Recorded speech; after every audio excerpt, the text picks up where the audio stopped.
Dinas Pangan Pertanian, Kelautan dan Perikanan Kota Langsa mencatat adanya 440 kasus penyakit mulut dan kuku pada ternak sapi yang terjadi di wilayah Kota Langsa. PMK sendiri merupakan penyakit menular yang menyerang hewan ternak seperti sapi, kambing, dan domba. Dari total 440 kasus, sebanyak 330 ekor sapi berhasil sembuh. Namun ada 23 ekor sapi yang tidak dapat diselamatkan dan terpaksa mati akibat infeksi PMK. Selain itu, 13 ekor sapi lainnya harus dipotong paksa untuk mencegah penyebaran virus lebih lanjut. Kepala Bidang Peternakan dan Kesehatan Hewan Dinas Pangan Pertanian Kelautan dan Perikanan Kota Langsa, Suhardi Silga menyebutkan, PMK mulai masuk kembali ke Kota Langsa sejak akhir Desember 2024 lalu. Dan untuk menghentikan penyebaran, pihaknya telah melakukan upaya pengobatan untuk ternak yang terinfeksi. Sedangkan yang belum terinfeksi, petugas telah melakukan pencegahan dengan penyemprotan disinfektan serta melakukan komunikasi, informasi, dan edukasi kepada masyarakat peternak.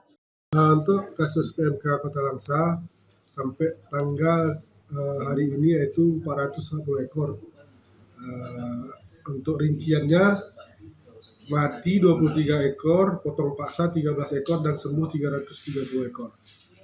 Untuk tahap pencegahan kita sudah melakukan beberapa kegiatan seperti penyemprotan disinfektan ke kandang-kandang peternak, kemudian melakukan KIE, komunikasi informasi dan edukasi kepada peternak juga bagaimana.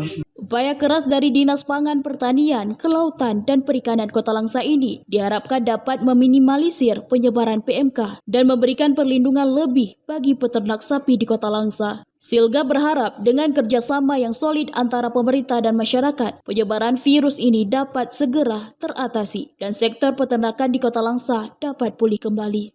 Dari Kota Langsa, Selina Vita melaporkan untuk Puja TV.